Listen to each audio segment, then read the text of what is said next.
Hi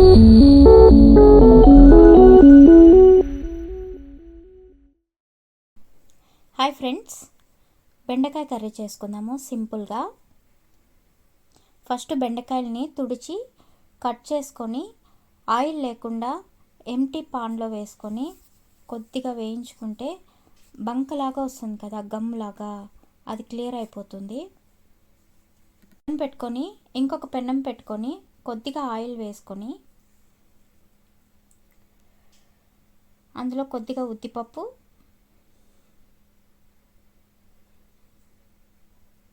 కొద్దిగా ఆవాలు, కొద్దిగా జీలకర్ర, కొద్దిగా అంటే ఒక స్పూన్ అంతే, ఒక 10 వెల్లుల్లి రెబ్బలు, 2 పచ్చిమిర్చి చిలికలు, 2 ఎండుమిర్చి, కొద్దిగా కరివేపాకు, ఆనియన్స్, ఒక పెద్ద ఆనియన్ వేసాను,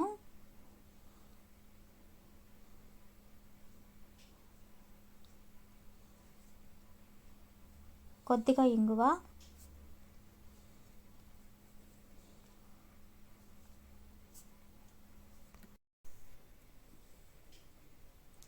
కొద్దిగా సాల్ట్ వేసుకొని ఆనియన్స్ బాగా వేయించుకుందాము.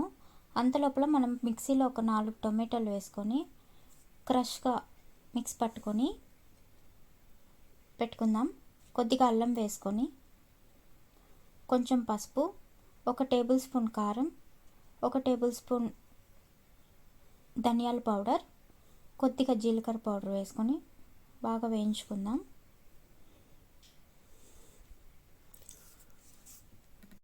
తర్వాత మనం మిక్స్ చేసి పెట్టుకున్నాం కదా టొమాటో, అది వేసుకొని కొద్దిగా నీళ్ళు వేసుకొని మూత పెట్టి బాగా మగ్గించుకుందాం. కొద్దిగా ఆయిల్ పైకి తేలుతుంది.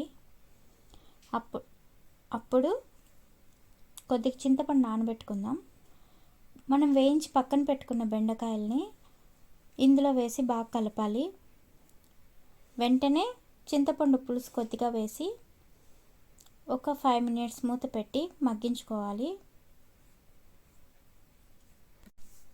ఒక 5 మినిట్స్ అయిన తర్వాత మూత ఓపెన్ చేసి కొద్దిగా కలిపి తర్వాత మళ్ళీ మూత పెట్టేయాలి.